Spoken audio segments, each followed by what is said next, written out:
J'y ai déjà pensé, mais je suis pas passé encore à l'acte, quoi. Et c'est très difficile. Si vous n'avez pas un peu déjà de côté, Ouais. ne comptez même pas, ils vous aideront même pas. Je pense que c'est assez difficile parce que la formation de base est insuffisante, si vous voulez. À moins d'avoir fait une école de commerce, il faut avoir des gens. Mais maintenant, c'est de mieux en mieux, puisqu'on vous conseille, on essaie de vous aider, de faciliter les choses.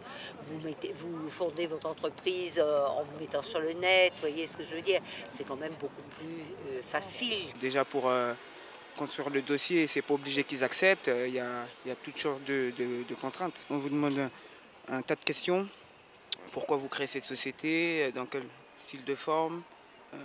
Quel budget vous avez? Bah, moi j'ai fait du droit, donc pour moi c'est super simple de créer des entreprises. Mais pour les gens effectivement qui ne connaissent rien, choisir le statut, choisir quel type d'entreprise, même si on vous dit qu'il y a des aides par les comptables, par tout ça, ça me semble quand même... je pense que tout le monde tire sa couverture à soi et donc bon, moi personnellement j'ai tout fait tout seul, donc vraiment j'étais vraiment très favorisé de ce côté-là. Les gens ont une certaine appréhension parce qu'ils ont peur d'être surchargés de taxes.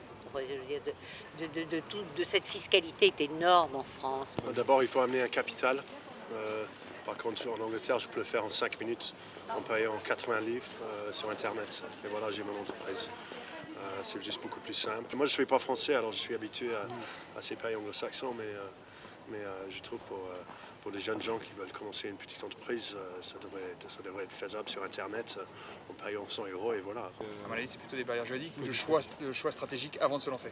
Il y a peut-être moins de barrières aux États-Unis, mais le problème c'est que les risques après derrière sont peut-être plus grands. Ici, on met beaucoup de barrières à l'entrée, mais une fois qu'on a franchi les barrières, on est relativement serein. Plus de partenaires sociaux, plus d'aide et plus de rattachement pour aider les petites entreprises à grandir, quoi. Ça serait qu'il y ait plus de facilité pour emprunter, quoi. Pour emprunter pour les chômeurs ou pour le RMiste, quoi. Bah, c'est-à-dire que là, il y a un nouveau statut qui vient de sortir avec l'auto-entrepreneur, qui est plutôt pas mal, je pense. En fait, le principal problème, c'était en manque d'activité, de continuer à payer les charges. En fait, à mon sens, c'était ça la chose à améliorer. Et je crois qu'avec l'auto-entrepreneur, ils ont pas mal amélioré ça, justement.